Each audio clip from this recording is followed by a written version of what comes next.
Welcome to the DL. I am your host, Tyler Robertson, and this is a special episode. I was actually invited over to Europe by one of our suppliers, one of the premier products that we sell, which is Kajabi. So they invited us over there to meet with their headquarters, do a tour over there, and then they also brought us around to talk to some of their dealers because we were really interested to see how does it work outside the U.S. selling commercial truck tools? What challenges do they have? And I think you'll find in this episode that I recorded while I was in the United Kingdom with Eclipse that there's some similarities, but there's also some differences out there. So some of the things they work on, we just don't even have on our radar at all, like EBS. So you're going to learn some stuff in this episode. Sit back, enjoy, and I think it's going to be a great episode that you're really going to like. So, Tyler, thank you for joining us. Do you want to start by telling us a little bit about yourself, about Diesel Laptops and what you guys do? Well, first I got to say this, I'm first time ever been in the United Kingdom, right? And to actually go across the pond and visit a company that does what we do, like we're on different continents, and our business model was really very uniquely the same. Yeah, so I think we've taken a little bit different paths on some things. But at the end of the day, Diesel Laptops, we consider ourselves an efficiency company for our customers in the United States. And we always tell customers, because they're like, well, what's that mean? And we're like, hey, we're going to give people great diagnostic tools. We're going to give them training, not only on the tools, but how to fix trucks. We're going to give them a call center with diesel techs and IT pros. And the other missing piece of the puzzle for us has always been we have to have our own repair information and our parts information, because it's our belief when you're working on something, eventually you need a part to fix it. And we want to make that connection quick as possible for people instead of the way it works today. Get it repaired, vehicle back on the road, quick as possible. And it's our job, really, isn't it, to give customers that information and help them through that process. It is. And there's a lot of headwinds in the United States. There's over 80,000 open jobs for diesel techs. And our schools put out 10,000 a year. And it's getting worse and worse and worse. And that leads to longer lead times and trucks breaking down more often because they're not being maintained and all these things that occur because of that shortage. And we always say it only gets solved two ways: more diesel technicians and more technology. And I think technology is actually the winning card in this whole thing. It's really hard to go convince people to be diesel technicians in today's world. So how did you come about starting Diesel Laptops? What's your background then? Is it engineering or? Yeah. So I actually got kicked out of college for bad grades, right? So my dad was paying for it. And I'd go home, my tail tucked between my legs. You guys actually got to meet my dad. I brought him on this trip over here to the UK. And I, ironically, him and his brothers had decided to buy a truck dealership. And they knew not much about running a truck dealership. So it was a big learning experience. I got involved at the ground floor and how truck dealerships work and operate. And through the years, they ended up selling that company. I went to go work for someone else, got fired from them, went to work for someone else. But I've been inside truck dealerships my whole career. So I always tell people I had 10 years of paid training to go figure out this whole truck repair mess that's going on in the United States.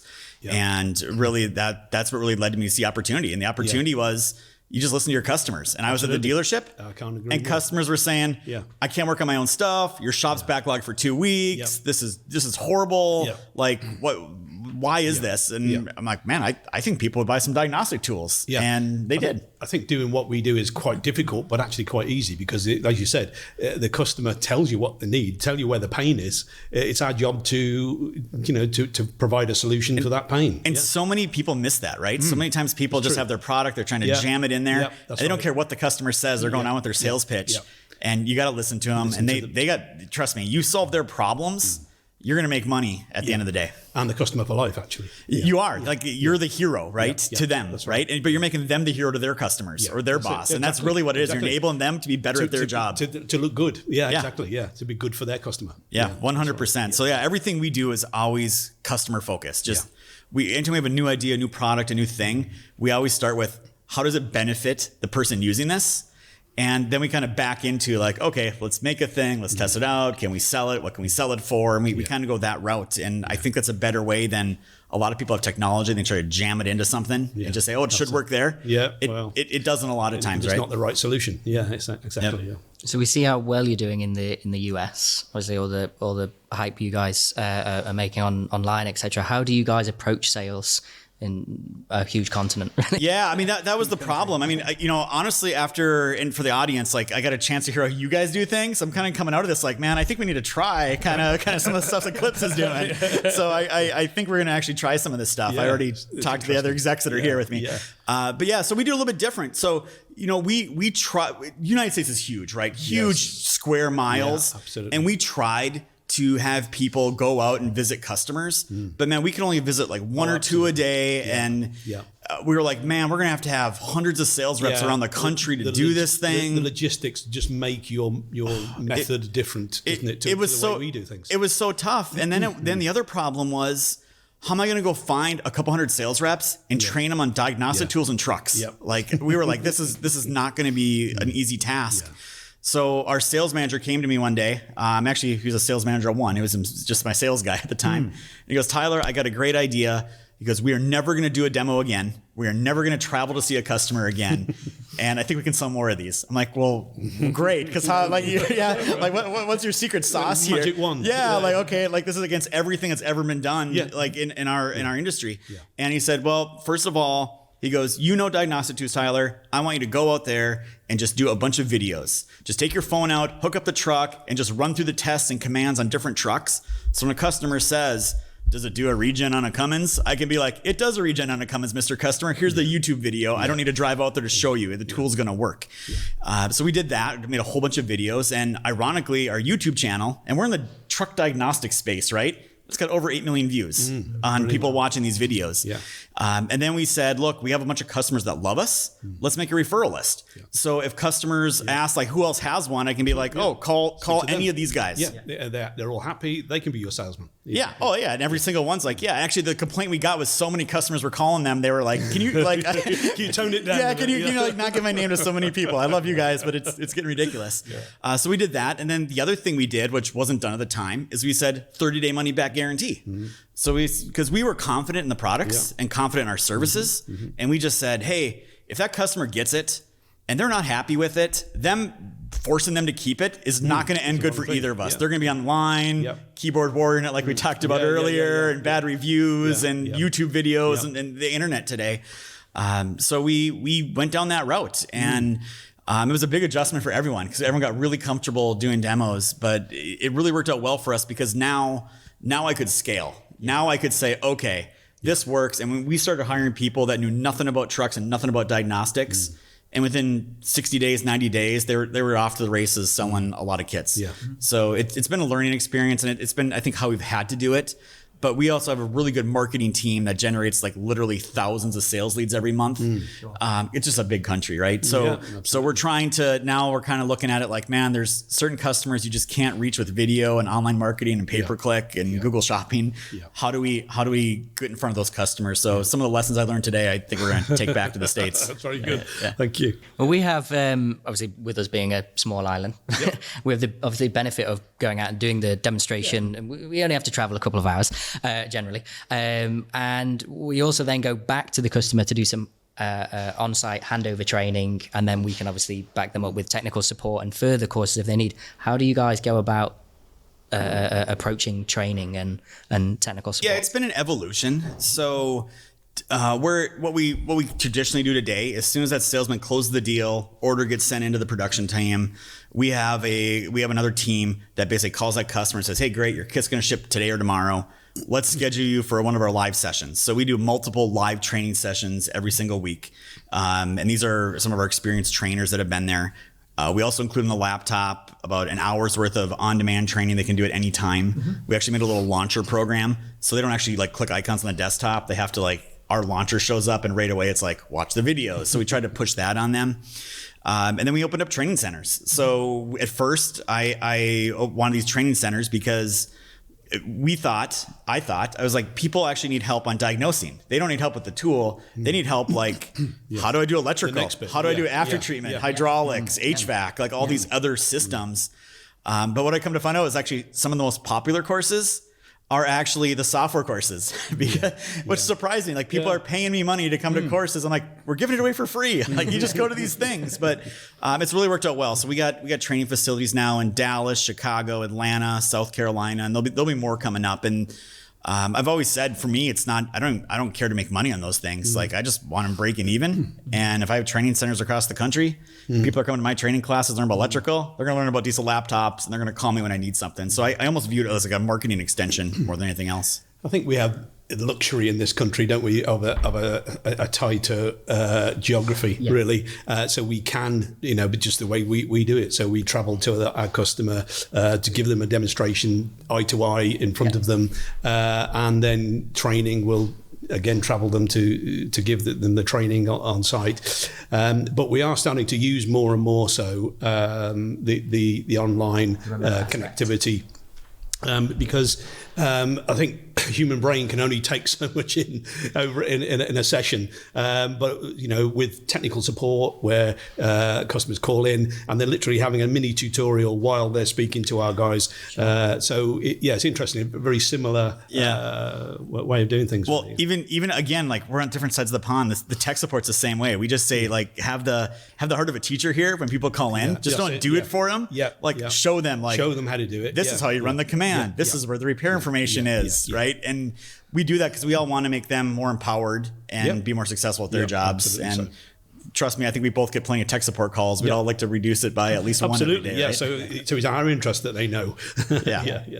How do you feel? Obviously, we've seen your podcasts and your feeling about sort of the level and industry training or industry standard for diesel techs. We have the same issue over here. How do you feel about there being such a shortage of technicians, and what are you doing to sort of help that? And it's a huge problem in the United States, and there's so many reasons it happens. I could probably list off a bunch of them, but at the end of the day, people aren't going into this profession, and I really look at it like I'm a parent. And I'm like, man, I really need to be talking to my kids about the trades, right? Like not everyone needs to go to a 4-year degree. And in fact, the United States, we're sitting at almost $2 trillion in student loan debt. 40% of the students that start school don't finish. So there's just there's just a big mess in the United States that's getting worse and worse and worse every single year. I think we're all different. A lot of people have practical skills that they'd be a lot better off using rather than sitting in a classroom that they're just not suited for. So do they have the show Dirty Jobs in the here in the United Kingdom? Okay, so it's a show in the United States. It was the #1 cable television show. There's a gentleman by the name of Mike Rowe. Okay. So he would go do these dirty jobs. Like he'd go concrete chip out of a mixer drum, or he'd go take a roadkill off the road. But he really became like a proponent in the United States of just talking about this whole skills gap thing. And I think he says it right. It's not that we don't want people to have education. We want them to have the right education. And in the United States, so many people just tell their kids, go to a 4-year, go to a 4-year, and they're like, for what? And they come out with a 4-year literary degree. One blinkered way of doing things. Yeah, they spend $200,000 to get a $000 a year job. I'm like, well, you could have went to a tech school for 6 months and you'd be making about $80,000 right now. And it's ridiculous that we're at this point in time. But it's going to get worse before it gets better. But I hate to say this, but it's a huge opportunity for companies like us. Because we're providing the resources and technical services to allow them to be more efficient at the jobs they're in. And technicians are more reliant on diagnostics or all these tools to do the job now. You can't do the job without it. And by the way, your trucks are way more advanced than our trucks in the United States. Ours look like they're out of the 80s compared to some of the stuff I see with you guys and the trailers and everything goes on here with the EBS and just the trailers, like all the requirement. It's mind blowing how different it is over here. So I can't imagine. I say the United States today, I can't imagine owning an independent shop, having to work on all makes, all models. I got no access to training, no access to diagnostic tools, no access to all. It's impossible. And we're just, I think we're both in the same mindset. Like, let's go help these people. Like this our industry depends on companies like us. And equally why the training for obviously diesel laptops and Eclipse, the training courses, the advanced courses are so important is you may know how to pick up this diagnostic tool, plug it into the truck. I've got my code. Now what? I don't know anything about AdBlue systems, EBS. Right. So that's the kind of the problem we see with like telematics. Right. So we're going to give people these tools that show them fault codes and stuff remotely. And at least in the US, when we go talk to fleet managers, they're like, well, I don't know what to do with that. So there's still that missing piece of like connecting humans and repair and telematics. But I go back to what I said earlier. Technology really helps this entire thing. We just got to all keep on down that same path to really help improve the industry. And technical support for the time zones in the US. How do you guys manage? We have 4 time zones, right? It's a pain. We have 50 people now in a call center. About half of them are diesel techs, half are IT pros. And I'm a truck industry guy. Like I'm an ex-service manager and parts manager, right? I don't know what a software company should look like and what a tech support department should look like. So we're bringing in the right people, and we keep iterating up, and we keep training and doing those things. But yeah, we have a lot of hours. We have staggered hours that people come in. Our Dallas facility, because it's in a different time zone, we started to staff employees at that facility now as well. But I got employees in Brazil. I got employees in Michigan. I got employees all over the place now that we're just trying to put up. And I think you're right. And similarly, there's no set way here. There's no a program that everybody follows in our industry. We're pretty much writing that.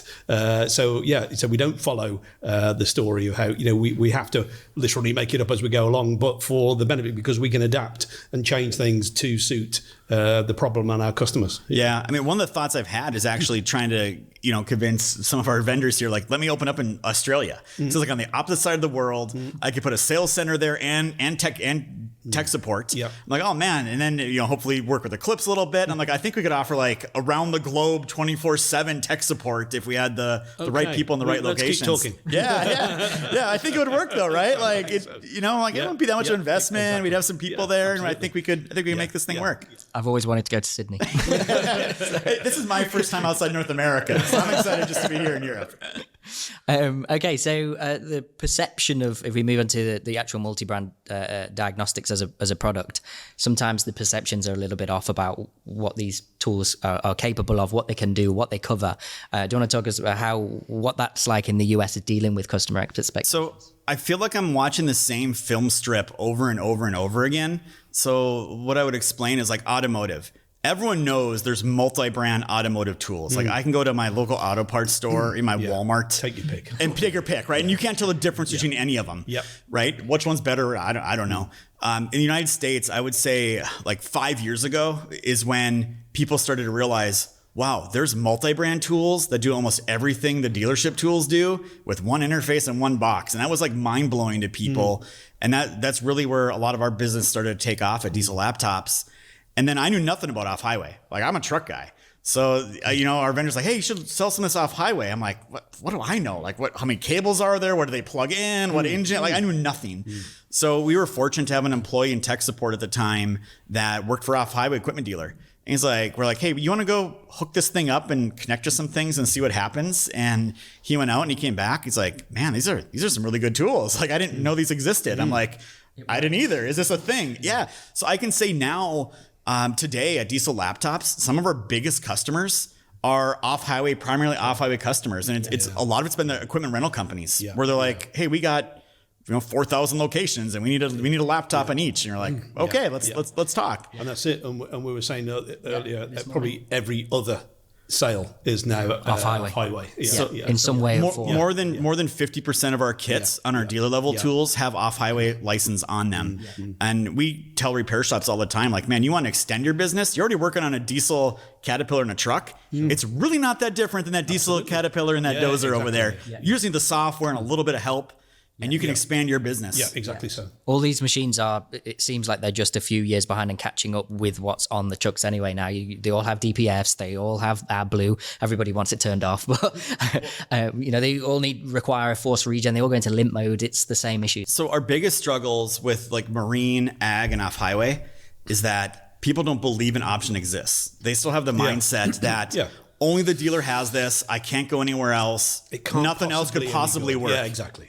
But I'm like, okay, I saw this with truck. I saw this automotive. Like, it's just, again, the same film strip over and over again. It just takes time and educating the audience and letting them know. And, it happens. And we want to make sure we're in the front of all that. Yeah, sure. Sure. And what I love about the technical support as a salesman for Eclipse, as somebody who supplies multi-brand diagnostics, we always have that answer if the multi-brand tool that you're using is just missing that last little piece. Oh, we run across all the time. There's like two big problems we run across in the States. One is like all the pirated bootleg software out there. And then the other one we're having out there is just kind of like all the knockoffs and things that are out there. Yeah. And like there's some tools out there. Like I can tell you, when I first started selling these tools, I started selling the Bosch tool. And I was like, oh, this is great. It's going to work. and we sent it out. And I can tell you, I think I sold 15. I think 14 of them got returned to me. Right. And I was like, well, I'm not going to make an upset customer. And I had to swap them out with the right tool in that case. Right. Exactly. And they were like, cool, this is much better for us. So yeah. And it's not just the tool though. And we keep telling this to customers, anyone can sell you a tool. And there's a reason we're charging more for our product. And I know we do. And I know you guys do too. It's because you're going to get world-class support and we're going to take care of you. Right. And those are huge things that people don't realize. That makes a difference between getting the vehicle back on the road now. They don't realize it until they're in that situation. And they're like, well, who do I call for help? Like, there is nobody. Fill out the form in 3 days. They'll get back to you. Right. Yeah. My, I suppose, education in the diagnostics industry for the last 6 or 7 years with Eclipse has been that you can have the best aftermarket tool available, but it's the knowledge of the person using it and who you're buying it from are the two main points to whether or not this is going to work for you. It 1000% is that way. I know that lesson. I was telling them a story earlier today when I did my first multi-brand tool, and I couldn't figure it out, and I needed help. And once you knew some things, you know, it was no problem. But it all goes back to the fact that what you guys do is really right. Like you guys, when you don't deliver a tool, it's just like ship it in the mail. Here you go. Like you guys are on site. Here it is. Let's walk you through how this thing works. And that just sets the tone for them to be like, okay, this company has my back. That's right. We're doing two things. We want a long-term customer. We want them to come back again. We want to start them off right because it's our reputation as well. So, you know, we're incentivized to, you know, for the customer to understand the product and use it to its best. It makes sense for us. Yeah, I think where we lose out on sales is customers look at our tool and be like, oh, it's $8,000, $9,000, $10,000, and like I can go buy this Chinese tool for $3,500, right? Like we lose those sales. But most times those customers come back and are like, okay, it didn't work. You were right. You were right. Buy cheap, buy twice. Yeah. Like there's a particular vendor in the United States that's advertising. We have this off-highway tool and it works on Bobcat. Well, you find out it only works on like Bobcat with some engine they made 20 years ago, but they don't tell you that, right? They just say it works on Bobcat. None of the details are there, but it's like that for every single model they list. And we're like, come on, guys. Like, this is just, you're just lying to customers at this point. You got it. You can't do that to them. You're just going to destroy your reputation. Yeah, that won't last long. Yeah. What are you mentioned obviously counterfeit tools, and that's something that we have not an issue, but it's something that we come up against. People looking for alternatives, and as you said, mentioning cheaper alternatives. What are the potential risks in the US, in the UK, if you are looking at counterfeit dealer tools, aftermarket tools? Yeah, I mean, I can't speak about the UK, but I mean, I can speak about the United States. So first of all, like you can go on Craigslist, Facebook groups, eBay, all these dark websites, and you can go buy, they'll be like, oh, fully loaded, dealer level 2 tool, $2,000. And these guys get them, and they found out a couple things real quick. One, it's all old versions of software. 2, it doesn't have everything on there it said it did. And the ones that are on there usually don't work. And usually that seller's long gone about a month later. And so is their money, and they got an expensive paperweight. So honestly, the pirated software ends up being a lot of the reasons customers like, okay, I tried that, it didn't work. Let me go back, talk to the company that can actually help me with these things. So it's a problem in the US. I'm glad some manufacturers like PACCAR have really locked their software down. They can't do stuff there. But I think a lot of brands now have done this. So it's online connectivity, which has helped the issue. So they just can't do what they took, because there were some counterfeits that would work up to a certain date, but that date now is so far gone. To do anything serious, you've got to connect, and of course, you just can't acquire the proper product. So our multi-brand solution does majority of that throughout different brands. It does, and I feel bad for these people because they just don't know, right? And they think they're like, perception. The perception, I'm saving money, it's the same thing. And a lot of times they talk to me like, oh yeah, it's the same thing as what they're selling over at Eclipse. And you're like, really? Sure. Yeah, and they always come back. They always end up coming back and having to purchase the right solution. And I suppose one of the questions we wanted to ask is sort of the differences between, and something I don't know much about, is the differences between the US vehicles and maybe the European vehicles that we're having to work on. And what do you guys, if anything, on technical support get asked about the most? Over here, it's always EBS AdBlue. What do you guys come up against? We don't have EBS in the United States, right? So we don't get asked that question. But it's always emission related. It's emission related systems. It's engine related systems. and just electrical in general. So like we have an electrical 1 class, and these students that come in, we used to give a pretest, and it was basic, like what's Ohm's law? How do you measure the resistance? Like it was like 101 stuff. 80% of the incoming students failed it. Yeah. And these were not like new technicians. These are guys coming in being like, I've been doing this for 20 years. I know what I'm doing with a multimeter. Yeah. They do not. So that's been our big push to them, is like, you need to learn these things, because if you look at the future of where things are going, right? EVs, robots driving trucks, you know, all these alternative, like, what do you think that is? That's all these skills you need to learn over here to really be successful in your shop environment. So yeah, there's differences over there. I've been in a couple of European trucks over here, and I've known this for a while. You guys are way more advanced.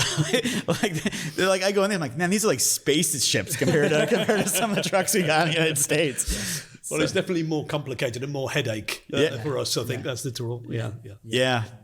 And one thing I wanted to say is, I don't know if you guys have the same problem. Some of the older generations don't seem to want to learn about the electrics. I'm happy doing what I'm doing. Don't bother showing me.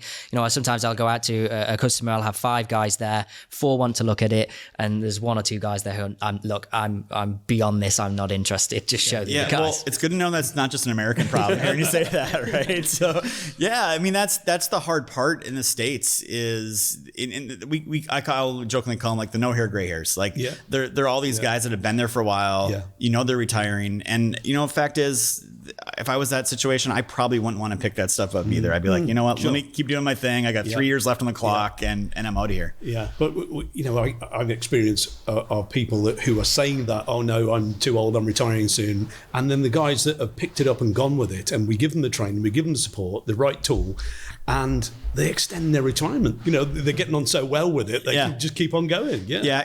There's a couple of principles you have to wrap your head around, and it's like any other skill. It takes a little bit of knowledge and a little bit of training and a little bit of practicing, and you can get pretty good and pretty efficient at those things. Like one of the advanced tools we're really starting to push in the United States is oscilloscopes. So in the automotive industry in the US, you can use an oscilloscope to figure out an engine misfire, an electrical problem, a vibration problem, all these really cool things. And nobody in the United States in the heavy truck industry knows how to use them. So we launched these oscilloscopes, but we really realized, hey, we need to have great training in order for these things to work. And things were going good there. And then supply chain shortages and chip shortages. And we're like, we can give you 6 oscilloscopes in 2022 for your customers. And we're like, okay, we'll figure this out. But yeah, there is the opportunity, I think, for people to learn at these classes that both of us offer. And it's never too late to teach an old dog new tricks, right? Exactly, yeah. But you definitely can. They just have to have the right mindset. If they're being forced to do it by their boss or their employer, they're not going to do it. But the ones that raise their hand and say, yeah, I want to learn this, you can pick it up. Yeah. We're close to seeing, you mentioned obviously electric vehicles, we're close to seeing more and more electric vehicles being released. I know, Richard, you told me the other day about an electric truck, projects in Germany that we were discussing in a previous episode. How are we, both question to both, I suppose, how are we preparing for alternative fuel vehicles? Yeah, you want to take that one first? Yeah, sure. Well, I think certainly the product that we sell are well ahead and covering it. So however it's going to play out, whichever alternative fuel systems are going to win, then find it'll be on the software. And they already are systems on there, and they continue to be. But where that's going, who's going to win? It's an interesting thought at the moment because, you've got electric vehicles, hydrogen, and of course that old problem of storage of hydrogen. But interesting now to see perhaps the development of hydrogen on demand, a system that's producing hydrogen as it's using it. Now that's interesting. That kind of works really, doesn't it? Still combustion engine, because there's only so much raw material to make batteries. And we've got in commercial vehicles, the weight problem that the electric vehicles suffer with. The heavier it is, the more batteries you need, the more batteries are heavier, so it doesn't pan out. Yeah, so we got a lot of similar views. So like in the United States, Nikola, who's a startup, who, by the way, I think is totally going to fail. Right. But Nikola, they came out there. It's a Nikola truck, but it's really not Iveco with a Nikola badge on the front, right? But they came out with theirs. And traditionally in the United States, an over-the-road truck, 18-wheeler sleeper, I mean, they're clocking in about 16,000, 17,000 pounds on the high end. These new ones, these ones from Nikola weigh 30,000 pounds, right? So they're not as big as sleepers and all these things. So I think the United States also has the hydrogen distribution problem where we're just so big and you got to put a lot of stops in it. I mean, we don't even have an EV grid that can get you like the fueling stations today. And EVs, Tesla's been trying to bang this out for a decade now. So I think it's going to be a while before the EVs come out there. I think I will say Navistar, International Truck and Engine, they invited me to their EV center up in Michigan a couple months ago. So we went up there. I can tell people I was actually surprised when I thought when you open the hood, there'd be nothing there. It was full. I'm like, well, why do you guys have stuff up here? What's going on? And there's this other big contraption like bolted to the side of it. I'm like, what is going on? He's like, well, we got to have a thermal cooling unit to keep things cool. We still have a radiator. We still got HVAC. And now we have to have a different type of air compressor that's electronic because we don't have an engine to mount it to. Like there's all these things that, the engine's gone, but there is a huge opportunity still that's going to exist there. Okay. It's just going to be, at least in the US, when a new truck comes out, they're giving anywhere from a 3-year to 5-year bumper to bumper warranty on it and saying, don't bring it anywhere. Yeah. But I think you're still going to see it in collision shops. Yeah. I think the tow truck guys are going to have to figure out how to deal with EVs, emergency responders. Like you get an EV truck flipped on its side. Like, can I use the jaws of life? Am I going to kill myself? Like there's things, there's a lot to this beyond just, hey, diesel's gone, battery's in. And there's going to be a huge opportunity for everybody. Yeah, exactly so. How do you think this will change the heavy duty diagnostics industry? Yeah, so I'll say this is a little far-fetched, all right? But I think, so let's say EV takes off and we have all these EV charging stations all over. Well, I don't think what people realize is all these EV charging stations are mini computers. Yeah. They got capacitors, they got ECMs, they got all these things. Yeah. Well, who makes diagnostic tools and support these things, right? So I look at them like, man, I think we're not going to be diagnosing the trucks, but all these fueling stations all over the place as well, or charging stations. So I look at it as a huge opportunity. And like the big one I talk about a lot of time too is robots driving trucks. Yeah. And I'm like, more sensors, radar, more wires, like more system, more ECMs. Like this is right up our alley. Of course it is. Yeah. So people are saying, what are you going to do when the combustion engine goes? Well, actually, great, because there are so many more systems on future vehicles. Yeah. And I think we'll both be like gone to dust before all the diesel engines are gone. When you talk about, off highway stuff, you talk about bus, you talk about all these other things. It's going to be a hot minute. Yeah. Even if people believed it doesn't need diagnostics anymore, which they totally do, they probably need more. So it's a good time. The interesting thing is that there are companies box ticking now in having, say, electric off-highway vehicles. And then we go to places there's no power. They're charging them with a diesel generator. Yeah. Seriously, just because they tick a box to say we've got electric vehicles, so. It is going to take so long to put, at least in the US, just to put in the charging stations themselves is a monumental task that our government's throwing billions at. Mm-hmm. And then on top of that, we got to have an infrastructure to actually make enough power to power all these things. Where's the power coming from? So there's just so much things to work out here. Yeah. And I know, again, in the US, state governments and federal governments are throwing just billions of dollars and trying to mandate no more diesel engines by this year and all these things. But it's going to be a while. Thought it through. No, I remember in our case when it was Barack Obama, like 2008 or something, he came out and said, we're going to do a thing by this year. All things will be EV. I think that day's already come and gone. Right. So they always have high ambitions, and hey, I want clean air. Yep. I think we all do. Yep. I like the fact that we have cleaner air now than we do today, but the US is still the second largest polluter in the US, only behind China.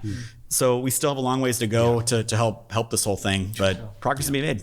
We have a similar target in the UK, don't we? Is it 2040? No more diesel engine cars? Before that, actually, 2030. Okay, there you go. Yeah, I think California's like 2035 or something like that. And you only think that because it's so unbelievable. Yeah. We're going to have to backtrack. We're going to have to. So in California, for the truck manufacturers, they have a sliding scale. So next year, for every 9 diesels, they have to sell 1 EV. And the next year it has to be 8 to 2. They're forcing them to do it. So people keep saying it ain't going to happen. Government, at least in the United States, is going to make it happen. There is no doubt they're going to keep throwing money at it. begs the question, if you take all the other issues with electric vehicles away and supporting electric vehicles training, if we're already struggling and all of these technicians are struggling with, one, there's a shortage of technicians, two, they're struggling with training with it, what happens when it all goes electrical? If it all goes electrical, how on earth are you going to keep up with that? I mean, they need to understand high voltage. They need to understand what can kill them and what can't. They need to understand how to be safe on these things. There's new tools you need. You got to be proper glove. I mean, there's things they're going to have to learn. And I think every EV manufacturer that we talked to a bunch, because they're all needing help with support networks and diagnostic tools. Like, you know, there are these small startups. And like, what do I do if I'm in California, my headquarters, and my truck's in New York City? How do I help that customer fix his thing without towing it all the way back to California? Yeah. So they're starting to think through these things and try to understand what they can do. So yeah, tons of opportunity out there. We just keep telling people today, get really good at electrical and also get really good at after treatment. Those are going to be around for a long time, but that's the key for your business to succeeding if you want to keep passing this thing to the next person and having business. Brilliant. Well, thank you very much, guys. Thank you for Tyler for joining us firstly. Thanks for coming to see us all this way. It's been really good to meet you, and let's keep working together. So I feel like I found my brother like across the ocean that I never knew I had. So this has been great. It's been great here. You guys have been very hospitable. Great. Well, love seeing everything. Yeah, really good for you to come over and see us. Hey, if you ever get to the United States, love to have you swing by. Then. All right. Thank you guys. Do you have a nice little trip planned, I think? Probably. I'm finally at the point in my company where I felt like I had to be there 24/7 because we had so many new employees. We're growing so fast. Now I brought in great employees. We got strategic plans. Like I start to feel like I feel like a grown-up company now. And I'm like, you know what? I can take a week off, and things are going to be okay. Yeah. I could not say that 2 years ago. No, so exactly. Yeah, I think there's some travel. Both at a similar stage. He's never here. Australia's sounding good, isn't it?